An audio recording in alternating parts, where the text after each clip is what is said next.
aproveitar bastante. Doutor Fernando aqui. Para não ficar vendo esses.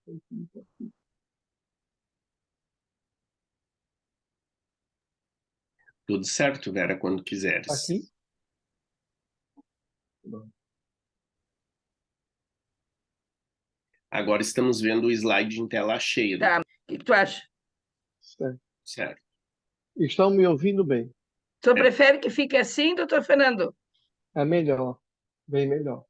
Vocês estão Tá. me vendo e estão vendo a tela. Ótimo. Sim. Então, nós vamos antes da gente começar a nossa reunião de hoje, então vamos fazer uma oração, tá?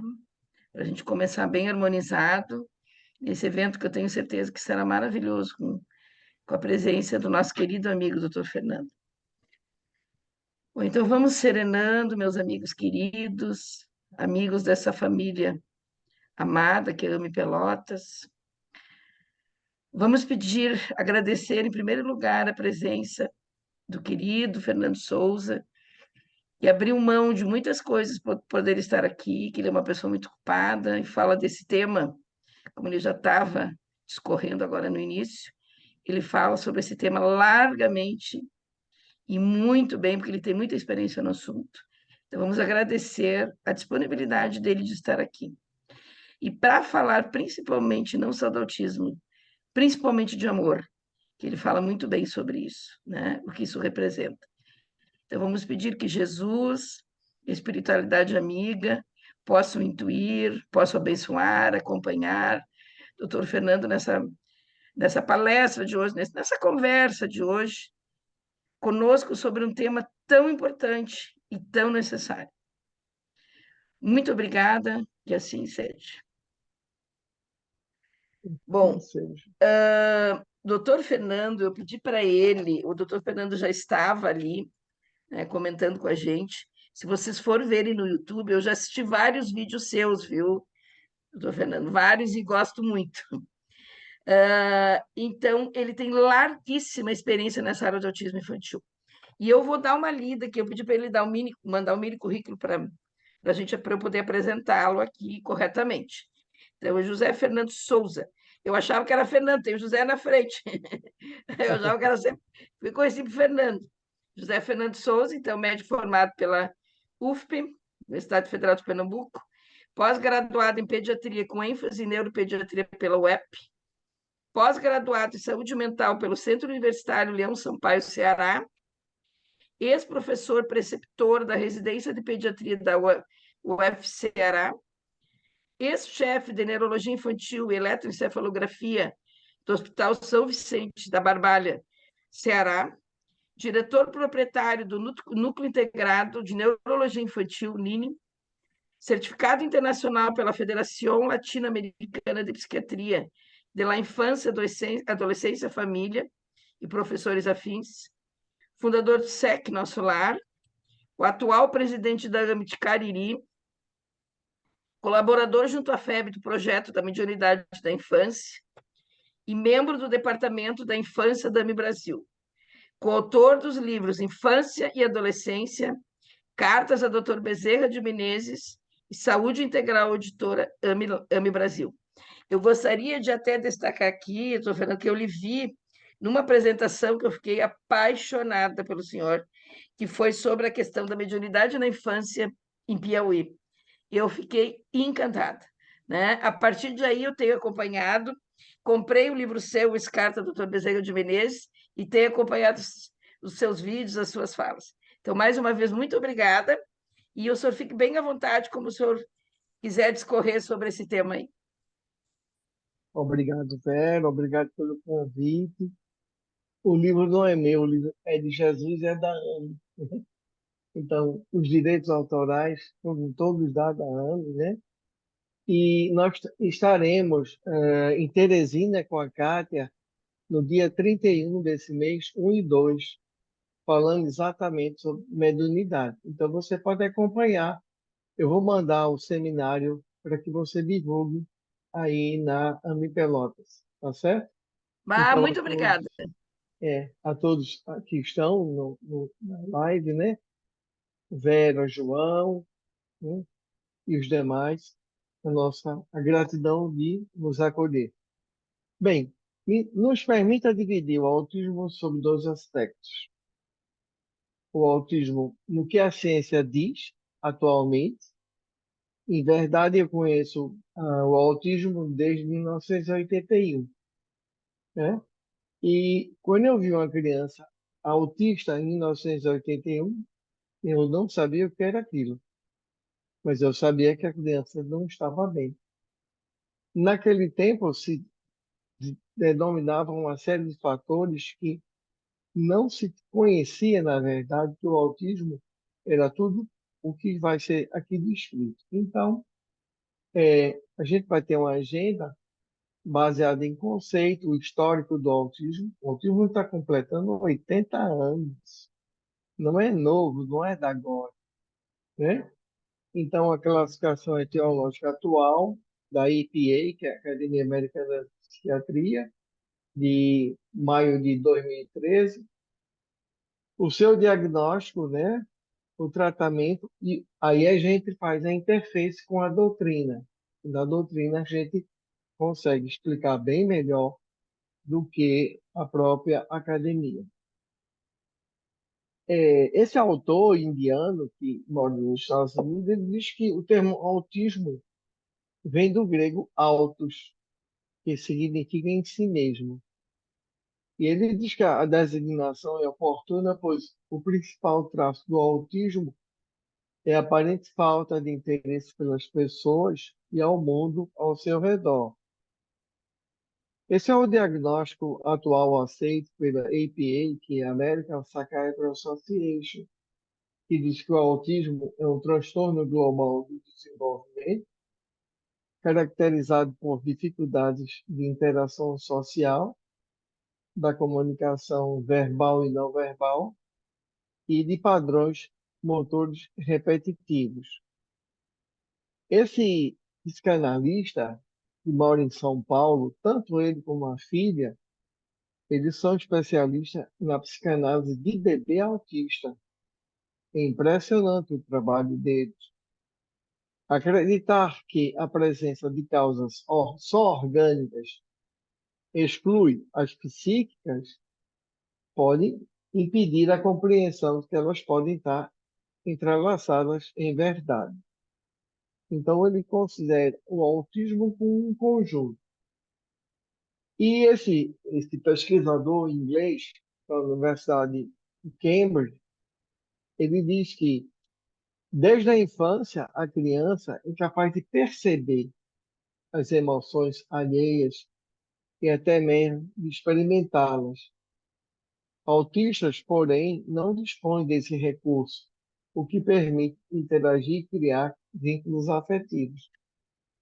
Obviamente, quando o Bruce Hood deu essa descrição, não tinha saída a última designação do DSM-5 com a nova reclassificação. Porque com essa nova reclassificação foi criada a característica borderline e foi criada a característica de níveis de comprometimento, ou seja, nível 1, nível 2 e nível 3. Aqui, quando Bruce descreve isso, e isso é citado no livro dele, essa expressão ela é muito genérica. Eu mantenho muito mais pelo aspecto interessante e, obviamente, uma criança autista de comprometimento não verbal, nível 3 de comprometimento, se a mãe dele chorar, ele não chora. Mas uma criança de desenvolvimento neurológico normal, se vê a mãe dele chorar, ela chora. Porque ele interpreta o choro da mãe como algo. E quem faz consultório médico, pediátrico, já viu.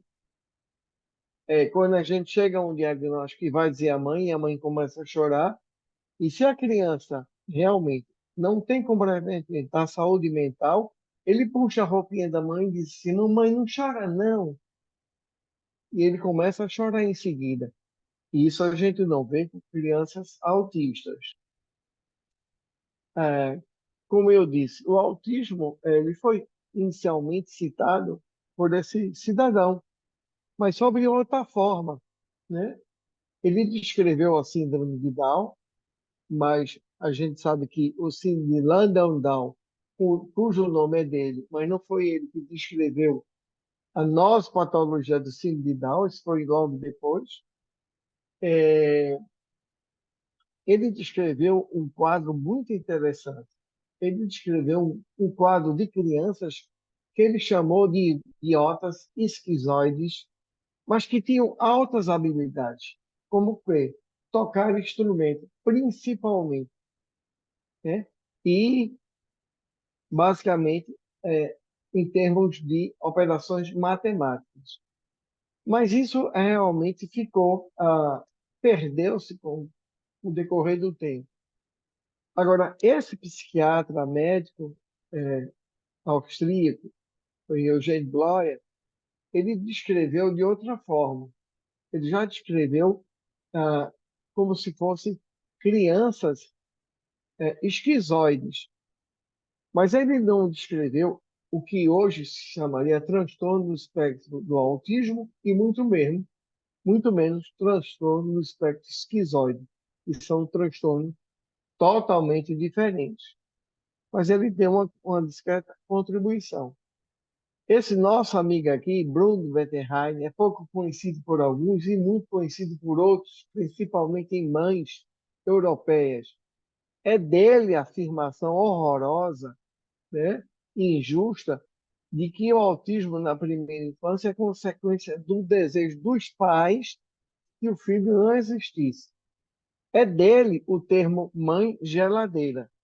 Esse cidadão migrou para os Estados Unidos, ele saiu de Viena e foi para os Estados Unidos, e ele morreu em plena desgraça. Ele suicidou-se. Ele sofreu vários processos com essa expressão dele, porque quando ele chegou nos Estados Unidos, ele deu uma série de informações em que a academia, principalmente a Americana de Pediatria, caiu em cima e eles caiu em desgraça da comunidade científica e terminou se suicidando. Mas foi esse também austríaco, isso aí é a obra dele principal, a, a Pathology, que ele descreveu, e ele descreve um total de 11 crianças, sendo 9 meninos e 2 meninas, e que ele chamou de distúrbios autísticos do contato afetivo inato. Aqui não tem a palavra inato. Quando ele diz inato, ele abre uma janela muito grande para a perspectiva genética. E a gente sabe que o autismo é um transtorno global de desenvolvimento com alta herdabilidade, né? Então, nesse sentido, já está completando, desde que ele descreveu em 43, 80 anos, né? Isso, em 44, esse cidadão também, professor, psiquiatra, universitário, vienense, ele descreveu a síndrome de Asperger, que erroneamente até 2013 era considerado de autistas de alta resolução. São crianças que têm o contínuo do transtorno autístico, mas que não têm déficit intelectivo e têm altas é, capacidades, principalmente para música, para matemática, para línguas. Algumas crianças com síndrome de Asperger, que não se chama mais assim, se chama apenas transtorno autístico, elas nos chegam e rapidamente você dá o diagnóstico. Eu recebi uma criança, anos atrás, encaminhada por uma neuropediatra do Rio de Janeiro, do grupo Matargão Gesteira, do Instituto de Pediatria Matargão Gesteira, no Rio. E a primeira coisa que a criança fez, que me chamou a atenção, que a mãe realmente queria que eu fechasse o diagnóstico, mas queria ver se o diagnóstico do Rio era igual ao nosso. Ele olhou para mim um instante e eu não sou um melônomo, mas gosto muito de música clássica. ele viu três bustos. Ele viu o busto de Mozart, o busto de Beethoven e de Bach. E rapidamente ele disse assim: Mamãe, olha ali Mozart. Aí eu já fiquei. Em seguida, ele me deu várias partituras de Mozart. Para uma criança pequena, eu disse: Isso aí só pode ser um síndrome de Asperger, naquela ocasião. E a mãe confirmou realmente o diagnóstico. Agora, por que eles se fixam a esses quadros, realmente não se sabe. Essa é a evolução desde 1952 até 92. Então você vê quantos nomes, cada um que vem deu o nome que quer, né? Isso está contido na obra de Marcos Tomanique Mercadante, do UPIA, da Escola Paulista de Medicina, que é a Unidade de Psiquiatria Infantil. Isso está contido no livro dele. E o que eu chamaria a atenção aí, basicamente, é a Lorna Wing, em 1981. A Lorna Wing, uma inglesa, ela ainda está obviamente viva, ela refez o estudo da síndrome de Asperger e ela realmente ressignificou como uma entidade dentro do contínuo do espectro autista. E ela realmente fez o histórico do transtorno desde o início realmente até o fim. Então, vocês vejam o que é o autismo, exatamente em Marcos Tomanique Mercadante, como ele bota no livro dele, a classificação do espectro autismo, como vai mudar. Isso até no livro dele, Autismo, um Cérebro Social, em 2009. À esquerda e em cima, você tem síndrome semântico-praxe. São crianças que têm dificuldades de propriocepção da linguagem. Não são afásicas, mas não conseguem emitir fonemas e não só trocam, como não conseguem, têm grandes dificuldades de alfabetização. Aí, à direita, você tem o desintegrativo, que é o antigo TGDI, a síndrome de Rett, que agora já saiu, só ocorre em meninas, é o único contínuo do espectro do autismo que está fora do espectro, na nova classificação, que já tem um marcador confirmado, e o gene, o locus do gene também, só ocorre em meninas, porque tem dois cromossomas X, ocorre no locus NCLCP2. Interessante é saber que essa semana eu peguei uma síndrome de Rett, eu tenho 4 casos, 3 já foram a óbito, eu só tenho uma, e essa semana eu peguei outra, uma criança de 7 anos, né? E na classificação do Gilman, ela está em fase 2 para 3, ela já brinca com as mãos, ela só tem a olhar para os dedos, a mão dela passa a ser um espelho, ela vive olhando só as mãos, e ela realmente não olha, mas nem para a mãe nem para o pai, né? Não desenvolveu a linguagem. Então, por que não ocorre em menino? Porque a criança masculina só tem um X e fica inviável. Há um caso descrito na literatura pelo Fernando Nório Arita, da Santa Casa de Misericórdia de São Paulo, e eu conversando com o Fernando, ele apresentou com o chefe da cadeira, que é o Goldberg. E ele apresentou um caso compatível com síndrome de Rett em menino. É o único caso que eu conheço da América do Sul. E depois você vem o autismo aqui, logo debaixo do desintegrativo, como se fosse um quadro em separado. Aí você teria a síndrome de Asperger, o autismo de alta resolução. E depois você tem essa salada aqui no meio, que é o transtorno global do desenvolvimento, sem outras especificações, que chamavam de multiplex, e esse que tem demandas patológicas com evidências compatíveis com o autismo, que na verdade ninguém sabe o que é. Isso tudo mudou, virou isso que está aqui. Aqui à esquerda você tinha o CID-10, o transtorno global de desenvolvimento infantil do eixo F, grupo 84, que vinha do 84.0 até 84.9. Isso mudou a partir de 2013 pela Academia Americana de Psiquiatria, o CDC, né? Então ficou. A criança tem TEA sem comprometimento intelectivo ou com comprometimento intelectivo, com comprometimento leve ou com comprometimento acentuado da linguagem, ou autismo sem outras especificações, que é o 6AO2.Z, é o último da especificação. Esse é aquele caso que você bota e não sabe onde ele está. Quem causou aquele comportamento autista? Principalmente as crianças que forem autistas idiopáticas, né? E aqueles casos que você não consegue definir, aí você realmente vai colocar.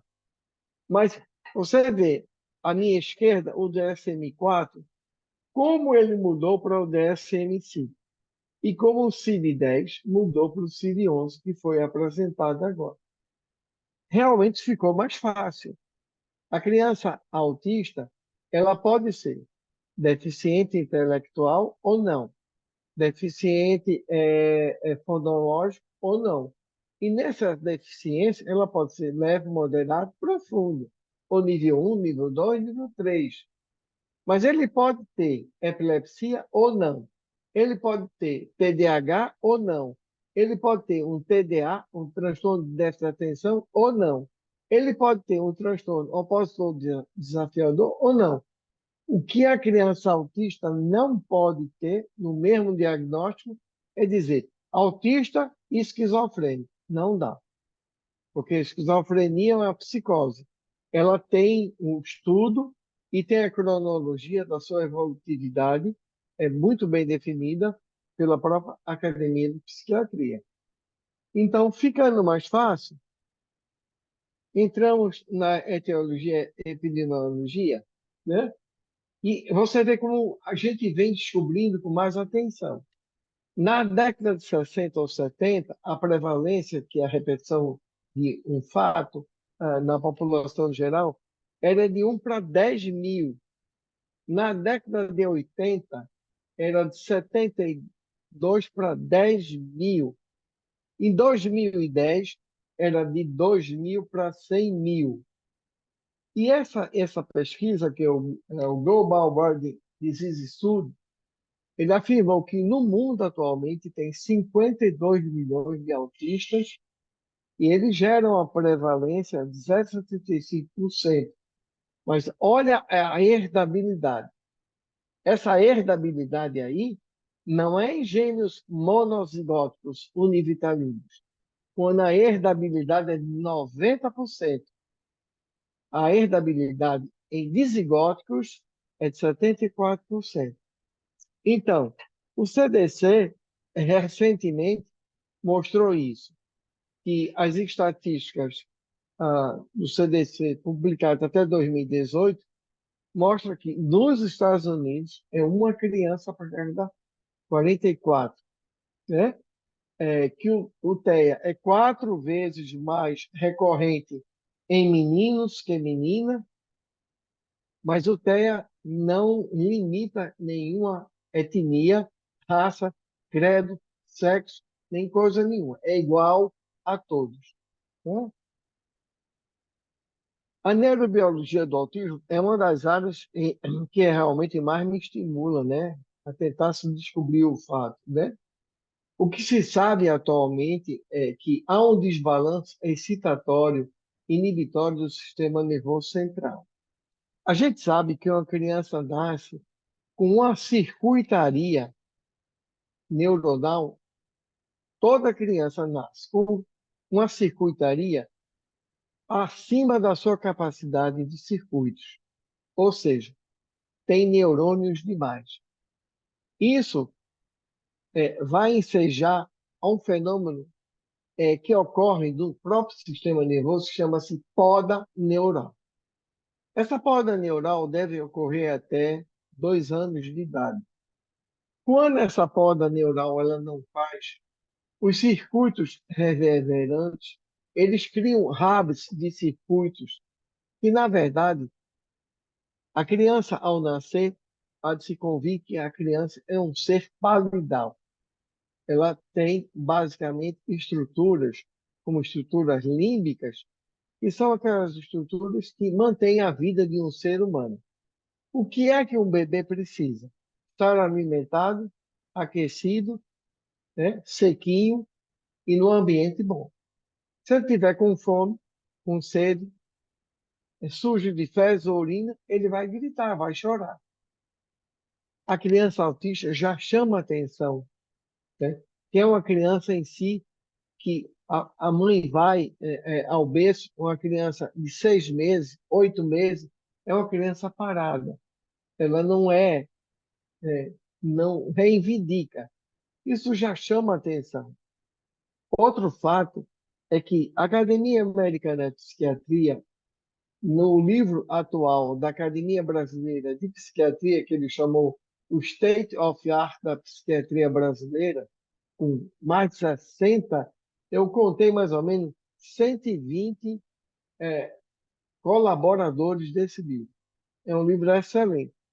E mostra uma pesquisa muito interessante que a Academia de Psiquiatria e Pediatria americanas estão exigindo que toda criança até 2 anos seja submetida a um screening para ver se essa criança preenche ou não grupos de risco do desenvolvimento do autismo. Um dos primeiros sinais que chama a atenção desse grupo que estuda esse processo foi o não compartilhamento do olhar da criança quando está em amamentação. O binômio mãe e filho, porque a voz da mãe é a primeira voz que a criança ouviu.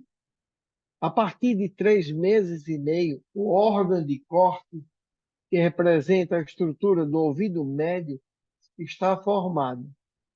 Quando a mãe fala, a criança, embriologicamente no útero, começa a ouvir a voz. E essa inter-relação tem uma ligação afetiva muito grande. Então, quando está amamentando, é muito comum que a criança pare de mamar e olhe para a mãe e veja, na busca desse olhar, aquela voz que ele viu pela primeira vez. A criança autista já não faz isso, principalmente as de nível 1 e de nível 2. Então, entre 6 e 12 meses, haveria esse padrão de aumento superficial cortical em áreas criando hubs. De 12 a 24 meses ocorre essa expansão global e de 24 a 48 meses deveria haver a poda neural. Se essa poda neural não ocorre, uma das coisas que a gente vai ver é que uma criança, 3 anos, quando se fecha o pico da incidência da criança autista, mas independente, você hoje tem instrumentos muito bons, como vários instrumentos, o Eidos, o MChat, o Dev, todos eles te ajudam nisso aí. E você poderia fechar o diagnóstico bem mais cedo, não esperar 3 anos. O que se vai ver é que o tamanho do crânio da criança, volumetricamente, ele é igual a de crianças cômpares de idade escolar de 7 anos. Ou seja, a criança pequena tem um crânio dolicocéfalo. O tamanho, nesse sentido, antero-posterior, é muito grande. E realmente a gente vê isso no consultório. Então, no autismo, você tem, no período gestacional, realmente esses fatores: droga, álcool, né? Medicamentos anticonvulsivantes, como o valproato de sódio, que é um antiepilético, né? É um inibidor GABA, não está indicado em mulheres grávidas tomar valproato de sódio, e distúrbios clínicos recorrentes, como asma, alergia, pelo uso das medicações. Clinicamente se observa que crianças autistas não dormem bem. O padrão de sono de uma criança autista é com nítidos despertares durante a noite. E a latência da iniciação do sono também é muito complicada. O desenvolvimento, nós já falamos.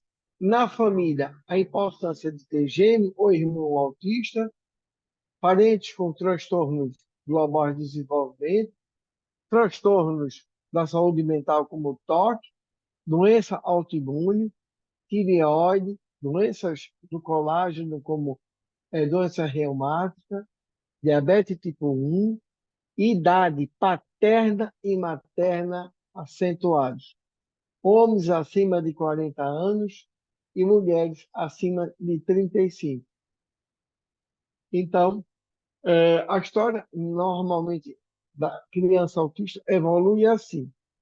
Na linguagem, ecolalia imediata ou tardia, expressões de linguagem estereotipadas, o comportamento arredio, solitário, episódico no olhar, o contato visual de demanda da busca e partilhamento não correspondido, movimentos estereotipados e repetidos, neurológico, dificuldade do processamento sensorial, pode ser auditivo, motor e misto. Normalmente a gente tem misto. Seletivo gustativo, só come um tipo de alimento. Motor andando na pontinha dos pés, que é muito comum. E proprioceptivo, como é, toalhas felpudas para enxugar, ele não aceita. Né? Às vezes, uma bola de sorvete no céu da boca, em vez de dar um prazer, queima, porque ele tem alterações proprioceptivas, e alguns problemas de ordem do tipo gastroenterológico, que isso tem levado a uma panaceia terrível, né? Tira o glúten, tira derivado de leite, a criança ficando magra, imunidade cai, não tem proteínas, e não é realmente sempre assim.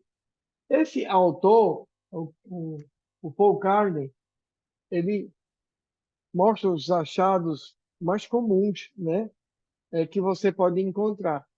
Lembrar que a criança autista pode vir associado a 32 síndromes aberrativas ou não, monossomáticas ou não, genéticas. Exemplo, a mais comum é a síndrome de Bell, ou síndrome de Martin-Bell, né?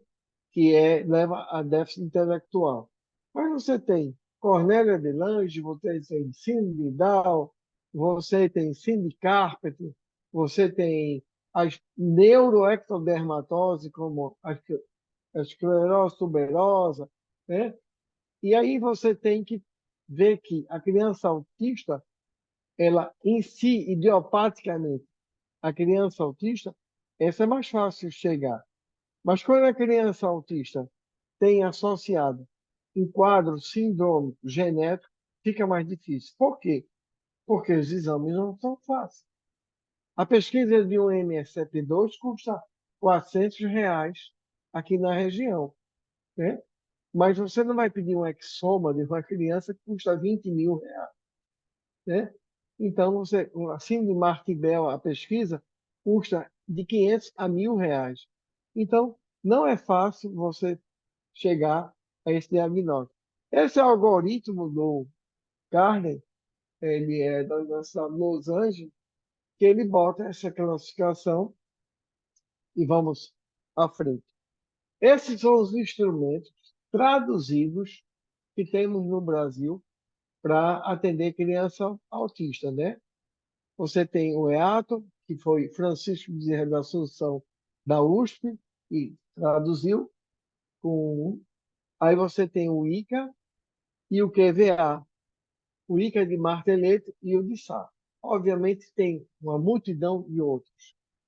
Agora, esses fatos que eu vou me reportar é que são extremamente assim, algo fidedigno para você chamar a atenção de que algo não vai bem com a criança. O ser humano tem janelas, oportunidades de desenvolvimento. Exemplo, a janela da linguagem, ela fecha aos 30 meses. Uma criança de 30 meses que não fala quase nada, nem se expressa, ela merece uma investigação audiométrica, auditiva, umbera, um potencial evocado de tronco. Ela merece uma avaliação fonológica, ela merece uma avaliação otorrinolaringológica para se afastar, né?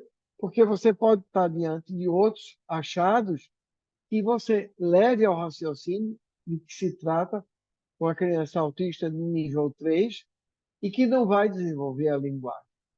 Então, o desenvolvimento infantil, ele segue padrões que, obviamente, não são retilíneos, mas eles seguem padrões organizacionais do próprio sistema nervoso. Outro fato, esses padrões levam aquilo que a gente chama hoje de marcos do primeiro ano da vida. A gente sabe que a Sociedade Brasileira de Pediatria estimula sempre a observação dos primeiros 1.000 dias de vida da criança, que são os 3 anos. E veja que o terceiro ano é o ano crítico de fixação definitiva do diagnóstico da criança com transtorno do espectro autista. Então, linguagem, orientação, atenção compartilhada, avaliação do fenótipo e avaliação do endofenótipo, que seria a avaliação gênica e a avaliação epigênica dessa criança em relação aos pais, em relação aos avós, em relação ao ambiente, o que come, como respira, o que vive. Isso é que se chama de epigenética atual. Portanto, esses são os tratamentos que merecem de todos nós um olhar. Trabalhando com crianças autistas esses anos todos, o que temos visto realmente é que a análise aplicada do desenvolvimento do comportamento, que é o ABA, quanto mais precoce for introduzido, melhor resposta se dá. O PECS, que é a linguagem de programa de comunicação pela fome, o método de Denver, que está sendo muito usado, e o método proprioceptivo de Aires, pela terapeuta ocupacional, e ainda encaminhar essa criança a uma escola com um PEI, que é um programa de ensino individualizado, e uma terapêutica que acompanha essa criança no final de semana. Porque a criança pode voltar na segunda-feira cheio de erros e cheio de atitudes que seriam o inverso de tudo aquilo que foi trabalhado durante a semana. Essas são as medicações que fogem ao escopo, né? Atualmente tem sido off-label usado o canabidiol, a sua fração, né? Em pacientes autistas de nível 3 ou que tenham epilepsia. Lembrar que a ILAE, que chama-se International League Against Epilepsy, só liberou o canabidiol síndrome de Dravet, que é uma epilepsia genética e que não pulsa nada a ver com autismo. E que a Academia Mundial de Neurologia Infantil, a ICNA, que é a International Child Neurology Association, não liberou ainda o uso do canabidiol para o autismo. Ainda está off-label. Tudo bem, quem usa tem dito que tem tido bons resultados. Então, a gente vai concluir com a qualidade de vida e autismo, um olhar sobre a síndrome, né? Isso está no livro do Francisco Assunção, que é um livro sobre qualidade de vida, é um livro extremamente didático, interessante, que ele diz que consideramos que o QV seja um conceito subjetivo e que envolve a percepção da criança em sua posição da vida, no contexto cultural e o sistema de valores em que ela vive, estando relacionado em seus objetivos, padrões e suas expectativas e preocupações. Bem, há vários colegas aqui que trabalham com crianças. Não é fácil você dizer a uma mãe que seu filho é autista. Você pode estar dando uma sentença, sabe de quê? Divórcio. Porque o pai pode olhar assim para a mãe e dizer: olha o filho que você me deu, o menino que tem problema pro resto da vida. Inclusive, interessante, isso foi a minha monografia de pós-graduação em saúde mental. E eu consegui provar, quando há uma criança que nasce com paralisia cerebral, deficiência mental, uma síndrome genética, autismo e outras, o casamento vai para o brejo. Se não houver uma estrutura compartilhada de psicólogos familiares na relação, né, e um serviço social para acolher, esse casamento termina se rompendo.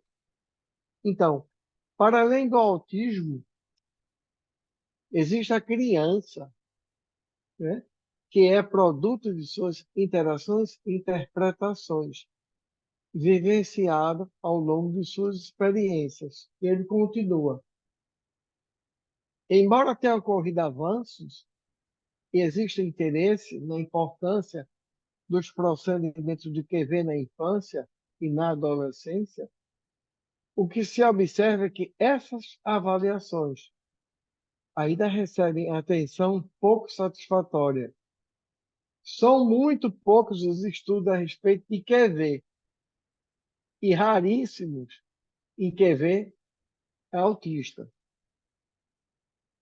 E ele diz que todo indivíduo, a criança autista, pode viver de forma saudável na sua condição de doença, saúde ou doença, dependendo do significado das atitudes e dos valores que atribui à situação vivenciada. Há uma colega nossa, terapeuta ocupacional no Rio, que ela escreveu uma monografia junto com as colegas de Coimbra, que o transtorno do espectro autismo em Portugal chama-se diferente. E ela diz uma frase muito interessante. Diz a mãe: permita-se sofrer, permita-se acercar-se e do conhecimento do que seu filho é possuidor, mas aceite-o na forma como é. E utilize-se da ciência médica e tudo que a ciência tem para a melhoria do seu filho. Então, assim o que importa não é a criança ter o autismo em si, mas a forma em que a criança encara o próprio autismo, redimensionando-nos, que nós o tratamos, para uma nova leitura de modelos de atenção da criança autista. Então, eu terminei a parte, me permitam, acadêmica, agora a gente vai ver a interseção do que a doutrina espírita realmente tem a nos dizer. A primeira coisa é: quem é a criança autista? É um espírito. Kardec diz, questão 76. E o que nos diz Sueli Caldas-Choube? Ela diz que quando um recém-nascido dá o seu primeiro choro, significa que o espírito se revestiu de um corpo físico e vem trazendo uma longa história, como um ser transexistencial, imortal. Não se deve olhar que apenas é uma criança. E o Livro dos Espíritos vai nos dizer: e qual é o objetivo da encarnação? A gente sabe que a encarnação é a forma como temos espíritos imperfeitos de chegarmos à evolução. E Kardec, novamente: como pode a alma que não alcançou a perfeição, que somos todos nós, né, durante uma vida, e depurar-se? A criança autista terá a chance de vir outra vez. E qual é para este o espírito a utilidade de passar pela infância? Por quê? Um pai que recebe uma criança autista vai dizer o seguinte: para que Deus me deu esse filho? Então, a gente tem que utilizar essa doutrina espírita para dizer: o filho que recebestes foi que, no plano dos espíritos, quando lá estavas, disseste que ia receber. E apenas, como diz o Evangelho, deste a função material, porque a alma, o espírito imortal que ele é, vem do espaço, como diz o Evangelho. Então, encarnado tem como objetivo aperfeiçoar-se. O espírito, durante esse período, que é longo, é mais sensível para que a gente possa corrigir erros e defeitos, né? Há uma colega trabalhadora da Casa Espírita que diz uma frase muito interessante que eu trago para esse momento. É preciso que nós devolvamos os nossos filhos e a nós próprios ao Pai da criação, Deus, nosso Pai, melhore do que aqui chegamos. Então, ela tem toda a razão, né? Então, em plenitude, Joana vai dizer que o sofrimento de ter uma criança autista, humano, é de natureza kármica. Ela se apresenta sob dois aspectos, ou prova ou expiação. Lembrar quem tem um filho autista, prova, e a criança expia. Lembrar que nem toda prova é uma expiação, mas toda expiação é uma prova. Evangelho segundo o Espiritismo, capítulo 5. O que é que a doutrina do Espírito nos diz? Que as provações, elas mudam de curso, suavizando-se ou agravando-se. Lembremos da expressão de Jesus: os meus serão conhecidos por muitos se amarem. E se muito amares, os teus pecados, entre aspas, enfermidades, serão modificados. Então, continuando, a Sueli, as expiações, que a gente vulgarmente chama de castigo, visam restaurar o equilíbrio perdido, ao tempo em que reconduzem aquele infrator a uma posição espiritual em que ele se encontrava antes dessa queda desastrosa. Mas cabe ao glorioso Hermínio Corrêa de Miranda, na única obra que eu conheço, em breve há um grupo que escreverá sobre autismo, essa obra fabulosa, em que ele diz que essa psicóloga, Helen Wambach, dizer que o autista em si é uma criança que rejeitou a sua própria encarnação. E ele continua: o autismo é certamente a resultante de uma pane em algum ponto do sistema, um defeito não causal, mas ao contrário, causal, disparado por um mecanismo de natureza kármica. E nesse livro, que é o Thomas e Kelly John, que é o livro de A Vida Secreta da Criança que Não Nasceu, ele diz o seguinte, e ele tem toda a razão: isso aí é o corolário de Kardec na lei da reprodução. Se o feto tiver controle parcial sobre a gravidez e se sentir em ambiente hostil e resolva retirar seu apoio fisiológico, pode resultar em dano para ele próprio. Não é a mãe que gera o filho. Ela recebe o modelo organizador biológico, tal como Rupert Sheldrake foi chamar no seu livro de campos mesomórficos, e a mãe apenas é a cavidade uterina que recebe aquele feto. Mas é ele que, fora do corpo da mãe, que é uma mulher grávida, não tem dois espíritos. Existe o espírito dela e o espírito do filho no plano espiritual, e desenvolvendo, através da sua função, o modelo organizador biológico. Lembrar, como a doutora Marlene diz na obra A Alma da Matéria, matéria não gera matéria. Quem gera a matéria é a mente, é o corpo mental.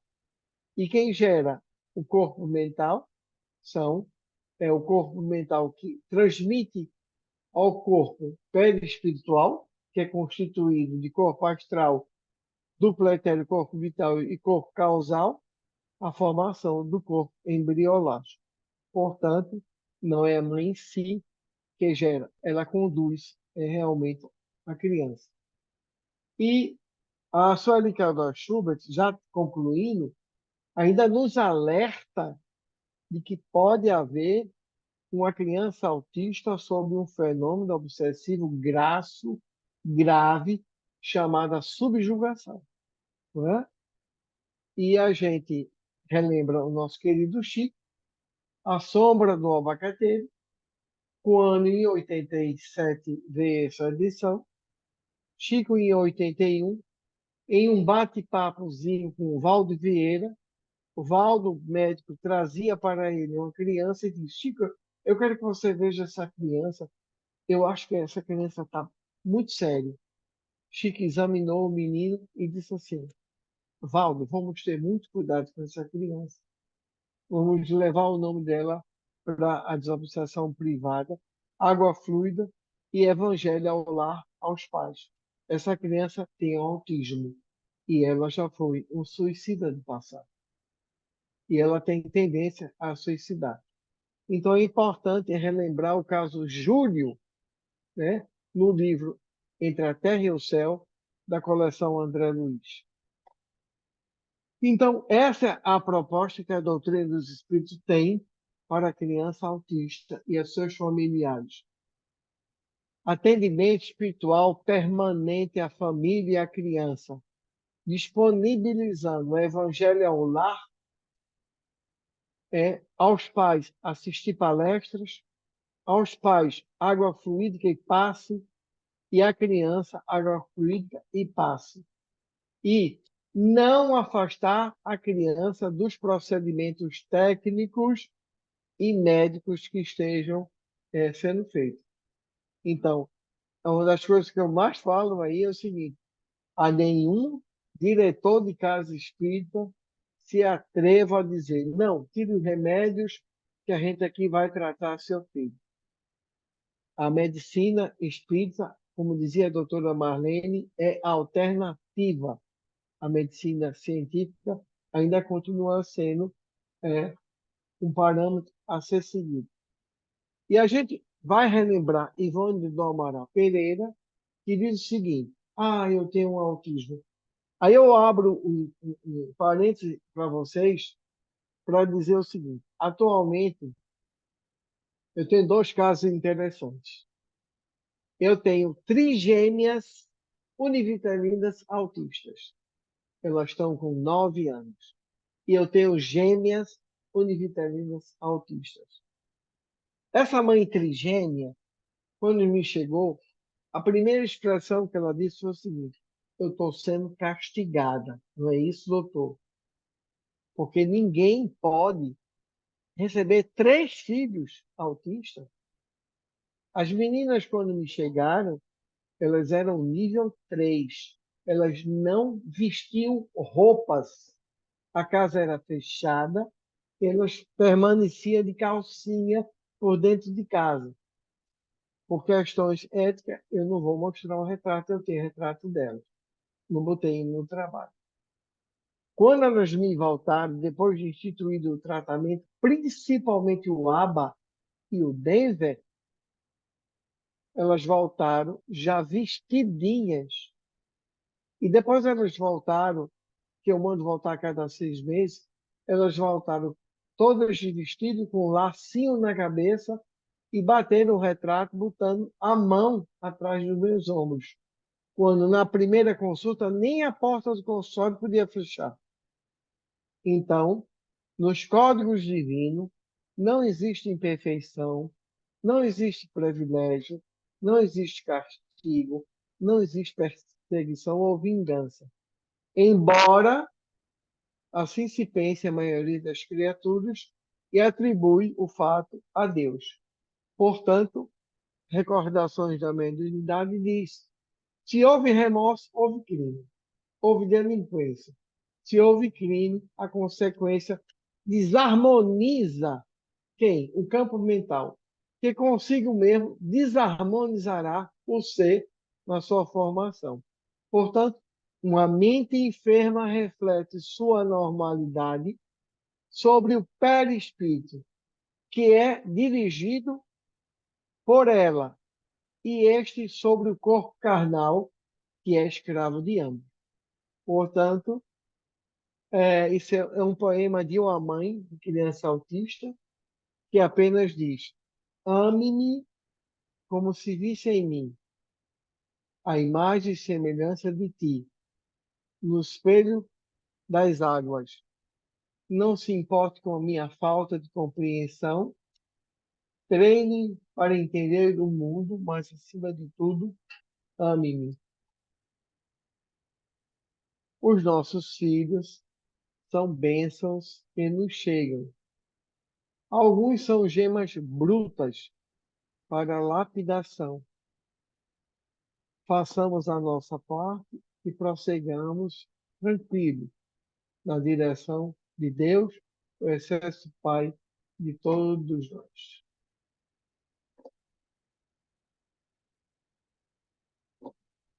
Gente, era tudo isso. Desculpe a demora. Não demorou, bem tranquilo, seu Fernando, tá ótimo. O João, tu consegue voltar lá para a gente começar a discussão? Quando aparece todos, por favor. Aqui. Doutor Fernando, vou pedir que o senhor interrompa o compartilhamento de tela. Aqui. Acho que eu mesmo até consigo fazer. Consegui. Ótimo. Bom, meus amigos, depois dessa baita aula do doutor Fernando, nossa, é muita informação importante, né? Alguém gostaria de começar conversando com alguma dúvida, algum questionamento? Juliana? Posso abrir, então, A Juliana não ouviu. Posso abrir o Isso, papo a aqui, nossa então. neura aí. Doutor Fernando, muito obrigada, estava espetacular, assim, belíssima e riquíssima apresentação, né?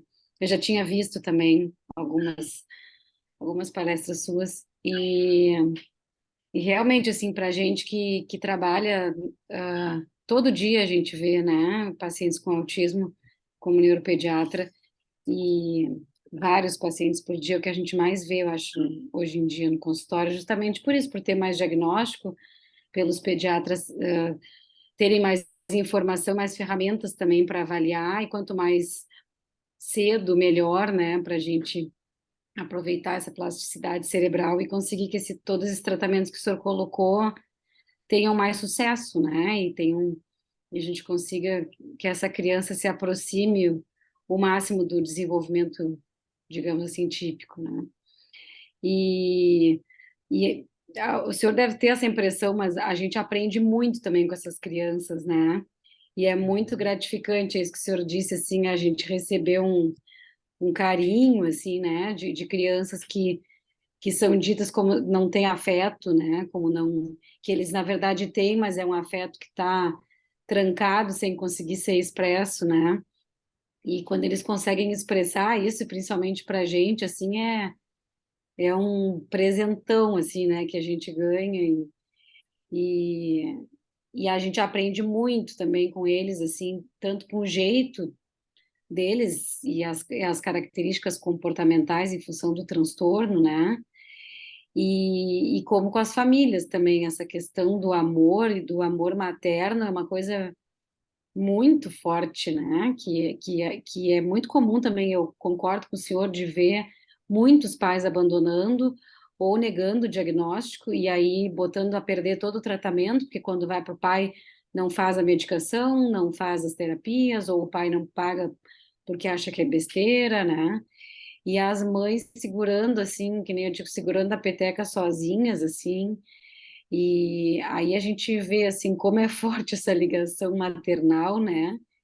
e como também essas coisas aí que o senhor colocou, espirituais e kármicas, devem ter bastante força, assim, muito mais na questão materna do que paterna, né? E talvez a questão paterna envolva todo o grupo familiar, mas a mãe com o filho é uma simbiose, assim, aí, uma simbiose também espiritual, né? Ah, fantástica, né? E, e, e realmente, quando a gente dá um diagnóstico, é como se a família parece que entra num luto, assim, né? A gente acaba com aquela idealização, né, do filho, né? E com todos aqueles planos e aquele futuro que os pais, né, já planejam e já pensam, né, da criança. E aí tem que reprogramar tudo isso né? Então é bem complicado e angustiante também, né? Porque depois eles vão embora e, bom, o que que vão fazer com isso, né? Então, essa parte do apoio psicológico eu acho uma das coisas mais importantes e é o que, pelo menos aqui no SUS, é o que mais falta, né? É o que menos as pessoas conseguem, né? É um apoio psicológico para a família, para os irmãos também, que eu sinto também que os irmãos ficam muito abandonados, assim, porque, claro, é uma criança que demanda muita atenção, né? Então fica aquele irmão que sabe que depois ele vai ter que ter toda a responsabilidade, mas ao mesmo tempo ele quer o pai e a mãe também, né? Então é muito complexo, né? Todo o ambiente que se cria aí, que se gera. Mas muito obrigado. Eu que lhe agradeço os comentários. Na verdade, quando a gente dá um diagnóstico de criança autista, a gente trata, em primeiro lugar, a família. E a criança, a gente só sabe que tem que tratar. Para que essa família realmente não desabe em si e termine num processo de desleixo da relação que vai culminar no divórcio, tranquilo, né? E o abandono dos outros filhos, que podem incorrer pelo sentimento de culpa também. Aí um adolescente que tem um irmão com diagnóstico autista, ele pode buscar as drogas para tentar se controlar da tensão que ele vive, né? Então, na verdade, o autismo ele só vai ser compreendido realmente dentro da esfera espiritual. Você consegue.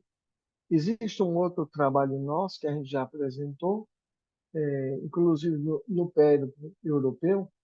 Eu apresentei isso na Holanda, apresentei na Bélgica, com a doutora Marlene e em Viena.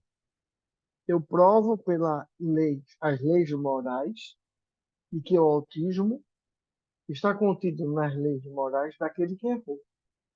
E eu tenho um trabalho com crianças autistas na Casa Espírita.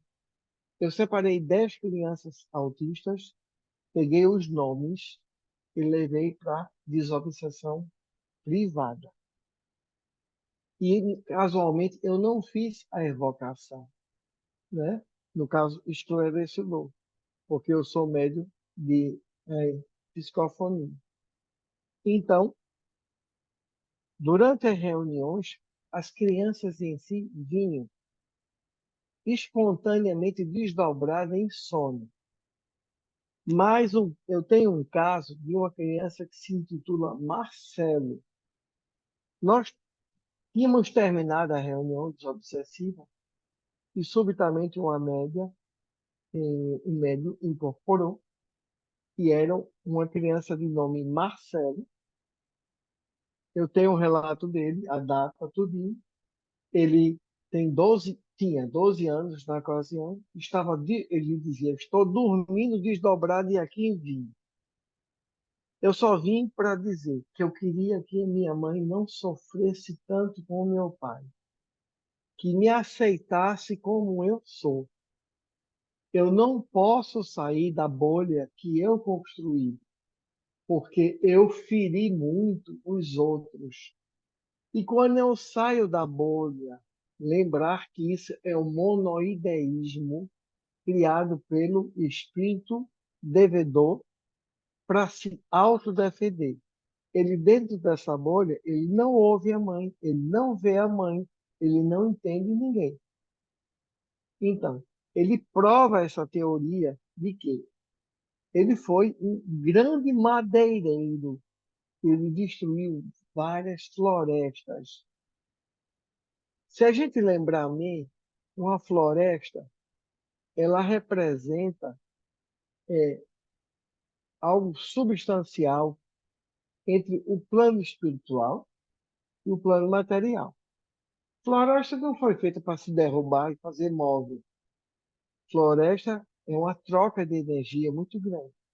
Lê-se aí um monte de obras de Bezerra de Menezes, por Ivone do Amaral e André Luiz, que a gente sabe que as florestas servem como mananciais puros de ectoplasma. E quem cuida das florestas? Espíritos protetores. E quem cuida das tarefas menores? São espíritos elementares, que nem fazem o bem nem fazem o mal, só cumprem aquela função. E foram esses espíritos que atacam ele, e ele diz que não pode sair dessa bolha. Então, se você olhar, se você botar as leis morais, você vai ver que ele se contraiu débitos na lei da igualdade, na lei da humildade e caridade, na lei do amor, na lei do progresso. Ele feriu um monte de leis. Como ele feriu as leis, então a mente dele vem deformando. Aquilo que Ellen Wambach diz, a teoria dele é perfeita. Ele gera um pane, a família recebe, como é descrito em Missionário da Luz, a reencarnação do Sigismundo, em que o pai e a mãe são chamados, e Sigismundo vê os cromossomas dele todinho. Então, tudo isso ocorre a criança autista e os pais da criança autista. Só que quando os pais encarnam, esquecem. E a criança, quando volta, não tem que esquecer. Ela vai ser autista, porque ela feriu a lei moral, a lei de Deus, e ela vai ter que pagar por aquilo que feriu. Então, como o campo mental dele tem uma dívida muito grande, leia-se aí a obra Vidas Vazias, o penúltimo último livro de Joana, quando Joana diz: vivemos uma emergência espirituais. A mente, a mente confrangida pelo erro é sombreada pelo pássaro negro. E o pássaro negro é a nossa consciência desperta do erro feito. Então, uma consciência desperta do erro feito, monoideicamente, ela não vai aceitar. Então, ela se fecha dentro de si mesma. Ela constrói um monoideísmo, né? E isso é a teoria que eu levo e que a gente mostrou. São 10 casos de crianças encarnadas e a gente fez, levou para a reunião dos obsessivos e elas deram os relatos. Então, é muito interessante.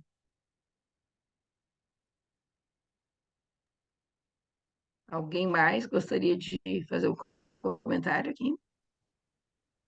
Eu vou só falar alguma coisa aqui, quando o pessoal vai se preparando, Posso fazer aproveitar. uma pergunta? Aproveitar, Vera? Pode, depois eu falo, pode fazer. Aproveitar, ó, aproveitar o doutor José Fernando, né? Isso, vamos aproveitar. Obrigado, doutor José Fernando. Eu sou Luiz Fabiano, sou médico ortopedista. Pois E é. ah, não tem nada a ver com a ortopedia, obviamente. Mas eu fiquei curioso basicamente, eu tenho dois questionamentos para de fazer, porque há um tempo atrás a gente já tinha estudado uma coisa sobre autismo e tinha uma outra vertente também concordando com tudo que o senhor falou a respeito da gente ser espiritual do autismo, mas também há uma vertente que diz que em alguns casos estaria relacionado a um descompasso energético desses espíritos que estão encarnando, até de um outro aspecto, como se estivesse um grau de evolução diferente ou mais alto, né? Dependendo, acho que, do grau até se expressaria com um grau de autismo diferente, né? Eu queria, essa é uma pergunta, né, dessa observação que, né, certamente o senhor já deve ter escutado alguma coisa a respeito. E a outra é assim, até que ponto a gente precisa, e, do ponto de vista prático, a gente pensando na criança autista, ah, que eu percebo as dificuldades que a criança que tem, não só autismo, mas qualquer déficit de cognição e de interação, justamente no ambiente escolar, né? Que isso acaba que depois de um certo tempo que a gente percebe que a criança autista de início ela não percebe, né? Que ela é tratada diferente, mas depois de um certo tempo ela começa a sofrer. E quando a gente vê aquele filme Extraordinário, que tem um menininho que tem uma deficiência física, mas depois ele encontra um menino chamado Jack Will que ajuda ele, e a gente fica pensando onde é que estão os Jack Wills da vida, né? Que a gente vê no cinema, mas que a gente às vezes não vê. Então a gente vê as crianças passando por grandes dificuldades e, e as crianças elas são muito sinceras, muito, né, muito explícitas, elas não, elas demonstram muito essa percepção e a diferenciação daquele que é um pouco diferente. E como lidar com isso, preparar a criança. E é importante que a criança saiba que é autista, ou que a gente tente tratá-la e inseri-la na sociedade de maneira que o diagnóstico é um rótulo que nem sempre pode ser que seja positivo para ela. Eu tenho esses questionamentos. Desculpe serem vários. Não, respondendo a sua primeira pergunta, eu sei esse trabalho e recentemente eu fiz uma live com esse colega, né? Ele tem essa teoria. Preciso que a gente entenda, e eu vou buscar na questão do Consolador sobre ciências sociais e ciências científicas, de Emmanuel, o que é saúde. Saúde é a verdadeira harmonia da alma. A criança autista harmonicamente é saudável? Não. Em termos acadêmicos, médicos, conceituais e espirituais, não. Então, as chamadas crianças autistas, agora temos que ver o nível dela. Ela pode ser um borderline, que é o limite. Ela pode ser nível 1, que é muito leve. Ela pode ser nível 2, mais comprometido. Nível 3, bastante comprometido. É o que chama a atenção da população leiga. Mas o volume de crianças autistas que nós temos, a Sociedade Brasileira de Pediatria calcula que há 1 milhão de crianças autistas no Brasil sem nenhum tratamento. E a gente tem exponenciais na sociedade humana, como um grande jogador de futebol, ele é um autismo de alta resolução, erroneamente, e agora só é autista. E ele ganhou a vida dele com a bola dos pés.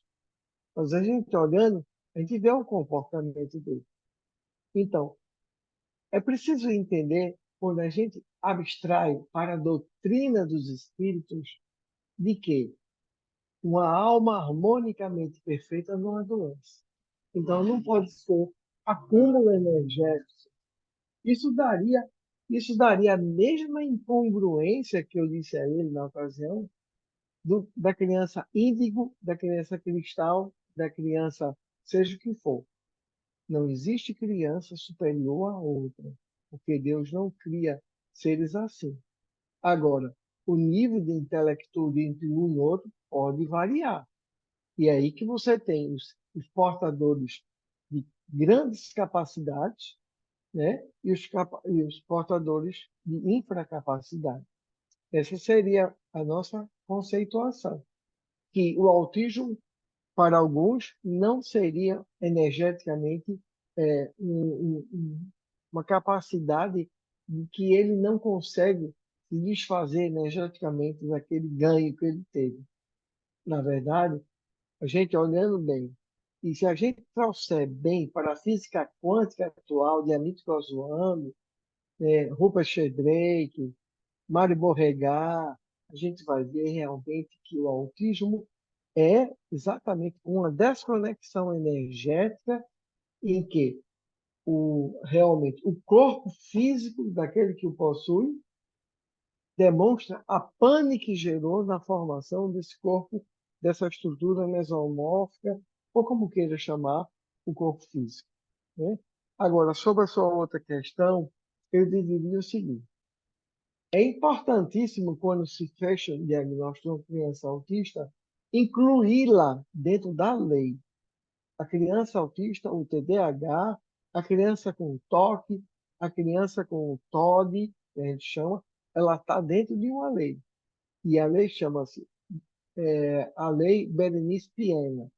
É a Lei 12.764, de 12 de dezembro de 2012. Todo ser humano deve ser incluído nessa lei. Por quê? Porque por essa lei, que é muito bem feita, essa lei brasileira, só que pouca gente conhece, a gente pode exigir.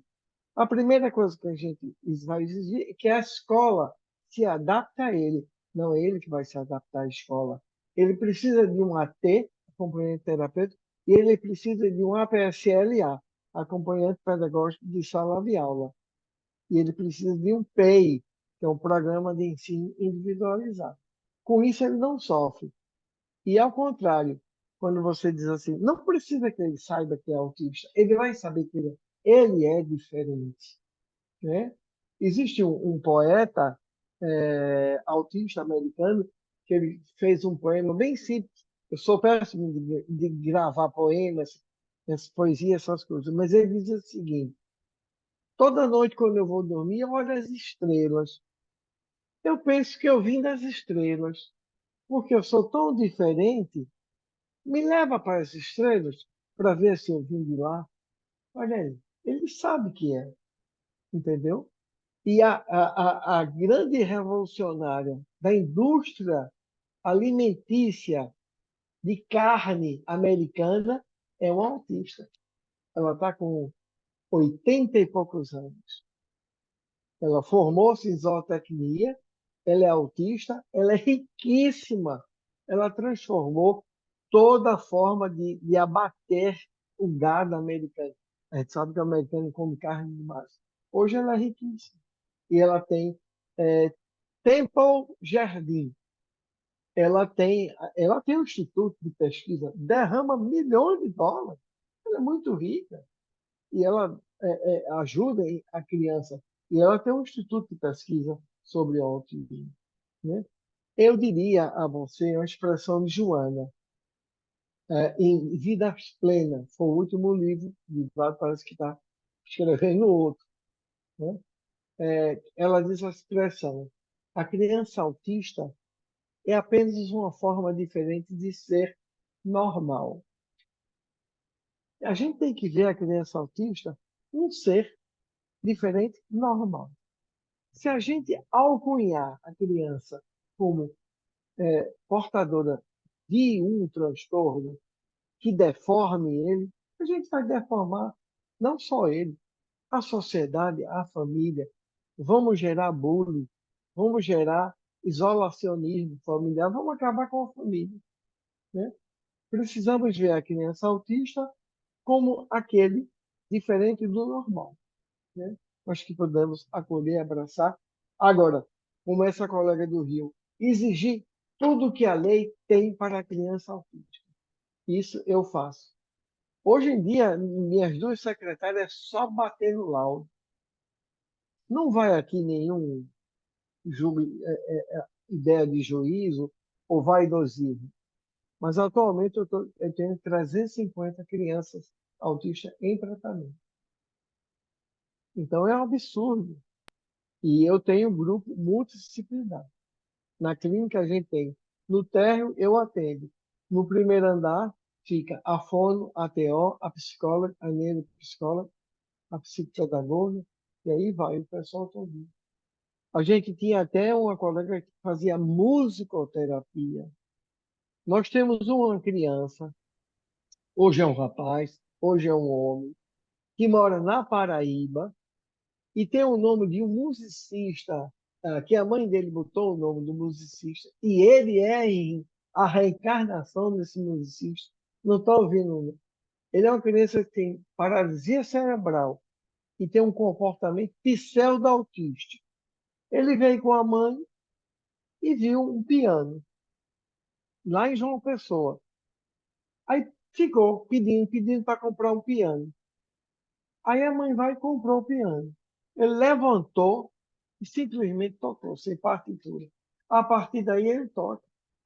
Todo evento na Paraíba que tem do movimento da Federação Espírita Paraibana ou da AME Paraíba, que é do nosso amigo lá da Paraíba e de Campina Grande, que é o Beto, então se chama ele. Eu não estou me lembrando do músico que, segundo já dizem, que é a reencarnação do músico atual.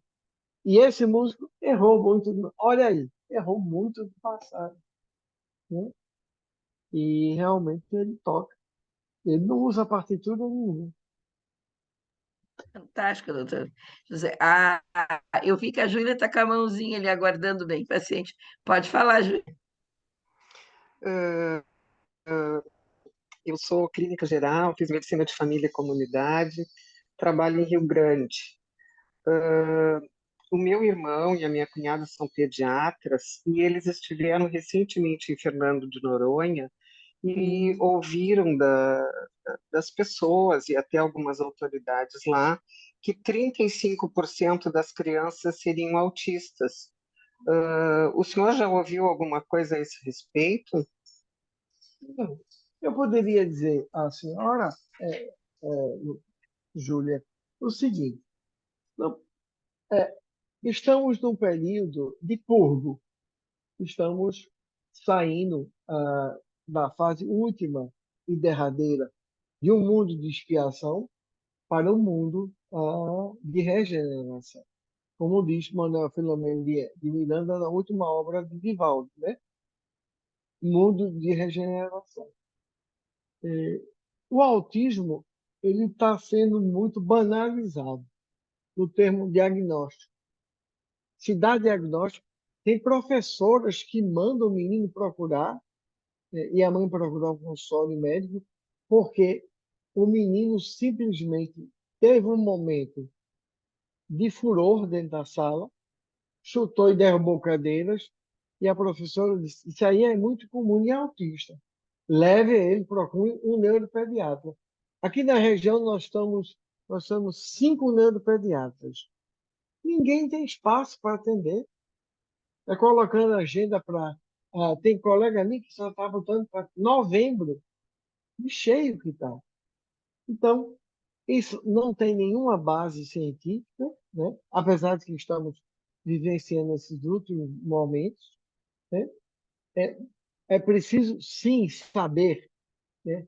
A Academia Brasileira de Psiquiatria nos mostrou. Nós temos 12% da população brasileira com depressão. Isso sim, depois dessa pandemia, né? 5% da população do mundo tem esquizofrenia. 12% tem toque, né?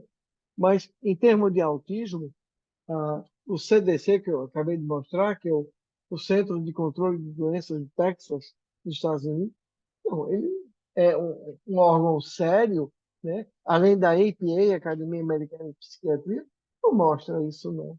Né? E uma pessoa dizia assim que, eu estou lá em Fernando de Noronha, numa ilha excelente, tomando banho de mar. Eu que nasci em Recife, conheço aquela região. Aí dizia assim, 35% da população do mundo vai ser autista? Com que base? Né? A gente também, apesar de ser espírita, a gente é acadêmico, tá na academia. Não tem base científica nenhuma. É a mesma coisa de dizer que a vacina bivalente agora é perigosa, né? Ela não gera imunidade. Né? Estudos de prevalência e epidemiologia são muito sérios, né? E prevalência, epidemiologia, estatística em criança é mais sério ainda, né? Porque a criança é muito vulnerável. Oi, Janine. Tudo bom, Janine? Oi, boa Seja noite. bem-vinda. Estava com as netas, doutor Fernando, mas Ô, que querida, prazer lhe ver, que coisa boa, querido. tudo bom? Como é que vai, Ah, Sérgio? que bom o senhor aqui com a gente. O Sérgio está falando com a irmã de Bagé, que está com pneumonia de Hum, novo, 85 ah, anos. é, Ah, as coisas da vida, né? Da é. família. Eu estava com as netinhas até agora aqui, mas eu digo, eu vou entrar para dar uma olhadinha nele. É um grande prazer estar com vocês. Que bom, Livê, coisa boa. Dá um Muito grande beijo no obrigada por Sérgio. ter falado para a nossa AME, doutor Fernando. É uma Eu que grande agradeço. honra. É um prazer imenso estar aqui com vocês. Bom, gente, nós estamos aqui 21h58, já estamos quase fechando. Respeitar o horário, né? O doutor Fernando falou bastante hoje, né? E acho que renderia bastante coisa, doutor Fernando. Eu mesmo me abstive, né, de questionar. A única coisa assim, que eu gostaria só de lembrar, eu não me lembro do senhor ter falado, que eu li um livro sobre autismo, uma referência no Divaldo Pereira Franco, uma coisa assim que me marcou muito, que ele fala sobre essa questão do amor, né, das mães com as crianças autistas. E ele, inclusive, ele coloca que é muito importante que a mãe, durante o sono, que as mães falem para as suas crianças o quanto ela os ama, né? Que, claro, baseado até nessa questão de ser uma reencarnação compulsória. Isso aliviaria a dor e aumentaria. E é o que a gente tem orientado, assim, quando a gente consegue, né? Mas eu achei a sua apresentação fantástica. Teria bastante coisas até para conversar, mas até devido ao horário, né? Porque eu participei também de uma jornada, a Alice, que está aqui, participou também, a primeira jornada presencial lá em Gramado. Foi falado muito sobre autismo, viu, doutor Fernando? E realmente o pessoal colocou exatamente isso, como aumentou a incidência, né? Então, isso é um problema de todos nós, né? E pediatras que lidamos com isso, né? Mas não vou me estender muito, que nós fechamos agora exatamente 22 horas. Então, eu vou lhe agradecer imensamente. Achei demais a sua apresentação, já conhecia seu trabalho, né? Acho que, com certeza, né? O pessoal gostaria de conversar mais. Agradecer essa questão do evangelho, essa questão espiritual foi fantástica também, porque a gente consegue fechar e até de conseguir entender melhor esses pacientes, né? Então, vou lhe agradecer muito, viu, doutor Fernando? E gostaria, antes de encerrar, vou pedir para o Luiz é nosso traumatologista, é o vice-presidente da AME, viu, doutor Fernando? Vou pedir para ele se ele pode fazer uma oração para terminar a nossa atividade de hoje, Luiz. Com certeza. Olha, nós vamos nos encontrar no Acho que o Luiz está com Medinesp. problema na internet. Então, É, adeus. nós vamos nos Pode ser, encontrar Luiz. no Medinesp. Isso, a gente vai se encontrar no Medinesp, Com certeza. presencialmente. É, Dá um grande abraço. lá vai ter uma reunião. Eu vou ter uma reunião com Alexandre Serafim, que é neuropediatra, sobre o autismo. Então, todos convidados.